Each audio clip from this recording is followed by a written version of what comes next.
Eu sou Breno Altman, diretor editorial do site Opera Mundi. Eu queria convidar vocês a assistirem os vídeos do Opera Mundi no nosso canal do YouTube. Também aproveito para chamá-los a assistir esses mesmos vídeos na TV 247, que é nosso grande parceiro nessa batalha por uma comunicação independente e verdadeira em nosso país. Boa tarde! Está começando mais uma edição do programa 20 Minutos Nacional. O tema de hoje: por que o povo não se rebela contra Bolsonaro? Essa é uma discussão importante e é uma discussão que tem sido travada nas fileiras progressistas e também entre os analistas políticos do país. Afinal, a situação é dramática. A situação econômica e social se deteriora com muita rapidez. O povo, especialmente as classes trabalhadoras, estão perdendo direitos. A universidade sofre ataques violentos, os serviços públicos se deterioram, cresce o desemprego, cresce o desalento, cresce a miséria, cresce a pobreza. Talvez em nenhum outro período da sua história as condições de vida e renda dos trabalhadores brasileiros tenham se deteriorado com tanta rapidez. Tanto isso é verdade que o governo Bolsonaro, em pouco mais de 6 meses, teve um desgaste absurdo. É o governo que, neste mesmo período de tempo, em comparação com todos os demais governos após a redemocratização, mais rápida e profundamente se desgastou. Ainda assim, nós não assistimos no país uma situação de rebelião, uma situação de luta social ampla, forte, disseminada, como ocorreu em outros momentos da nossa história e como ocorre em outras nações que vivem cenários semelhantes.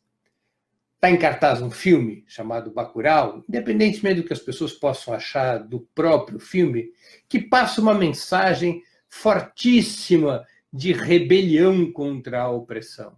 Muita gente foi assistir esse filme e saiu desse filme com sangue nos olhos, com uma vontade danada de que no Brasil nós tivéssemos um grande Bacurau, uma rebelião social potente contra esse absurdo grau de opressão e espoliação, patrocinado pelas forças conservadoras, patrocinado pelo governo Bolsonaro. O governo Bolsonaro é o governo mais odiento da história recente do país, para além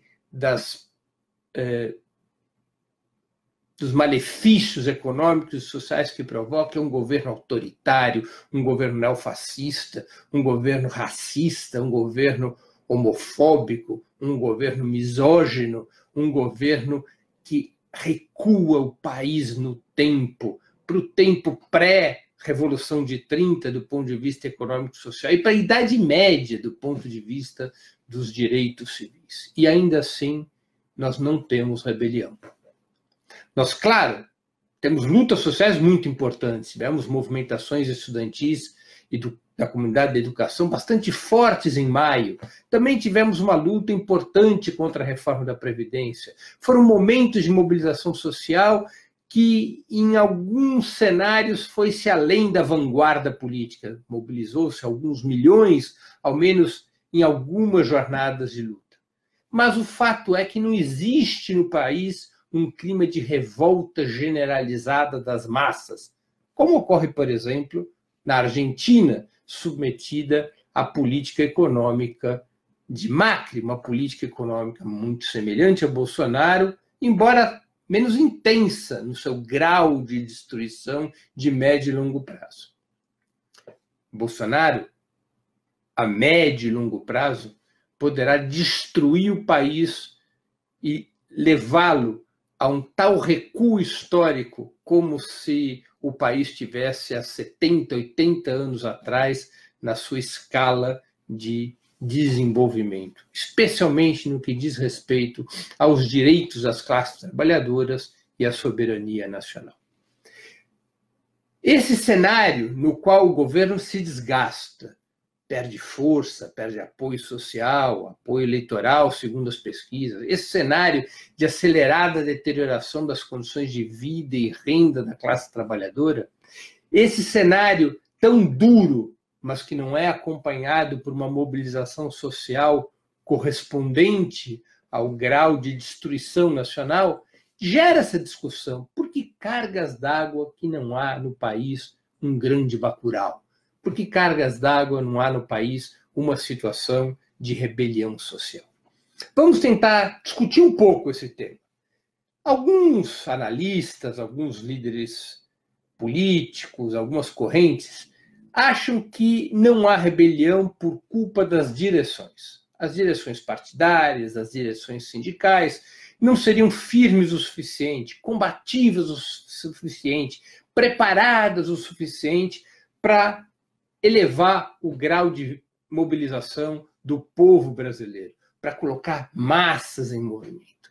É uma visão bastante quixotesca, penso eu, sobre o potencial, sobre o poder de uma direção política. A ideia de que direções políticas é que organizam mobilizações sociais de grande porte é uma ideia, penso eu, romântica sobre a história dos povos. As direções não possuem varinha de condão. Mesmo as mais combativas e bem preparadas direções da história, o que coube a elas fazer com sucesso foi plantar sementes da mobilização e saber dirigir as mobilizações nos ciclos de revolta num sentido político positivo. Direções não inventam rebelião. As rebeliões normalmente ocorrem por fatores determinados por inúmeras variáveis. Em geral, elas despontam de forma espontânea. Claro, cabe às direções transformar essas rebeliões espontâneas em movimento político, mas as direções não inventam massas em movimento. Não depende exclusivamente, nem principalmente das direções, colocar o povo em movimento. Basta a gente olhar para a história. Foi possível o movimento das diretas já em 84, porque havia uma enorme insatisfação popular que já havia se transformado em fortíssimas mobilizações antes das direções políticas convocarem o movimento das diretas já. Vamos nos lembrar da rebelião espontânea na cidade de São Paulo em 1983 contra o desemprego. O povo chegou mesmo a derrubar as grades do Palácio dos Bandeirantes. Muitas das greves que então ocorreram eram greves espontâneas, greves dirigidas pelos sindicatos das categorias, não obedeciam a uma direção central, partidária ou de outro tipo. Correspondia ao estado de ânimo do povo. Responsabilizar as direções pela inexistência de rebelião, penso, seria um erro. Não que as direções partidárias e dos movimentos populares no Brasil não sejam passíveis de crítica. Há muita burocratização, há muito pacifismo. São direções acostumadas, nos últimos anos, a só disputar batalhas no campo eleitoral. Há um processo de degeneração em alguns circuitos dirigentes. Claro que há problemas graves em relação às direções partidárias e sindicais e sociais do país. Mas atribuir apenas a essas dificuldades das direções a falta de um movimento rebelde do povo brasileiro nesse momento seria simplificar muito o tema. Nós temos que ir mais fundo para compreender esse processo. E eu gostaria de ir mais fundo em duas direções. Numa direção política e numa direção histórica. Vamos começar pela direção histórica. O povo brasileiro tem uma história e uma idiosincrasia diferente dos povos hispano-americanos. Qual é essa grande diferença? Na América Hispânica, a luta contra o colonialismo, lá atrás, nos séculos XVIII e XIX, não foi uma luta por cima, não foi a independência desses países não foi uma transição por cima, acertada entre as frações das classes dominantes. A luta contra o colonialismo espanhol na América Hispânica ocorreu a partir de uma ruptura, de uma guerra revolucionária, de uma guerra de libertação, na qual uma fração importante das nascentes elites locais teve que se aliar ao povo e armá-lo para enfrentar o exército colonial. Houve uma guerra, e na guerra quem lutou de armas na mão não foram só os integrantes das elites políticas e econômicas da época que queriam romper com as algemas da colonização. Para poder fazer a guerra, o povo teve que ser conscientizado e armado para que os exércitos nacionais pudessem ser constituídos. Esse é o pacto bolivariano do século XIX. Bolívar armou as massas do povo para poder constituir seus exércitos, os exércitos que finalmente derrotaram o colonialismo espanhol. Além de formar exército e armar o povo para formar esses exércitos, essas elites tiveram que criar seu próprio sistema cultural, educacional, administrativo, com muita rapidez e autonomia. Tiveram que criar universidades, tiveram que disseminar instrumentos de cultura, tiveram que se preparar para poder vencer o colonialismo espanhol no caminho de ruptura que foi historicamente escolhido.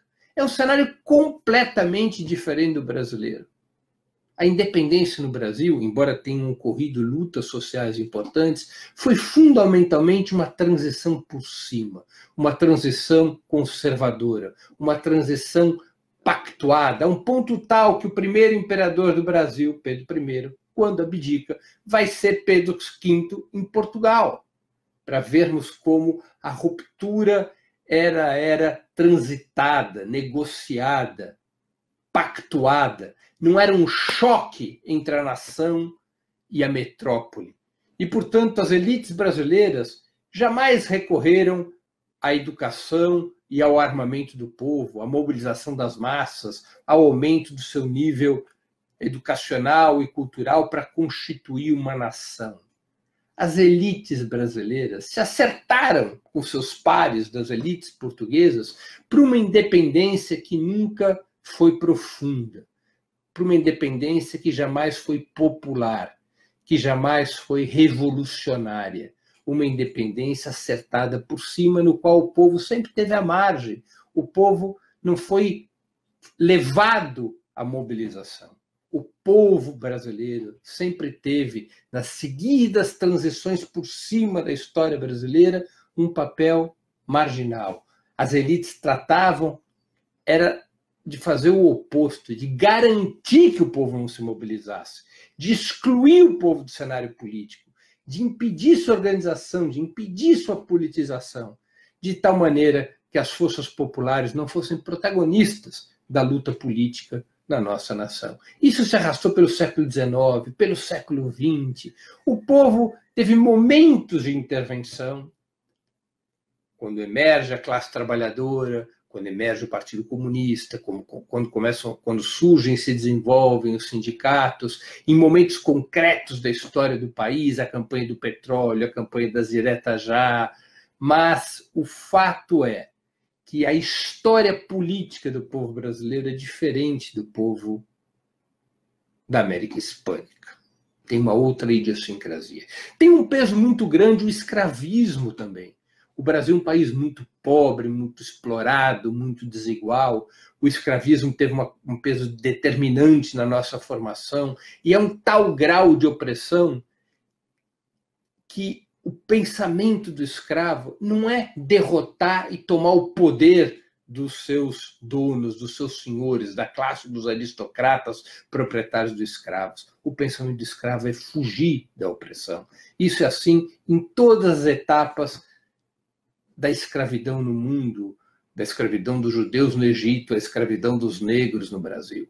Um país muito explorado, um povo muito explorado, um povo tão marginalizado que, para arriscar o pouco que tem numa grande luta social, o povo sempre aguardou um momento em que fosse possível vencer. O povo brasileiro se mobiliza nos momentos em que ele tem confiança nas suas direções, confiança nas suas vanguardas, e ele vê chance de vencer.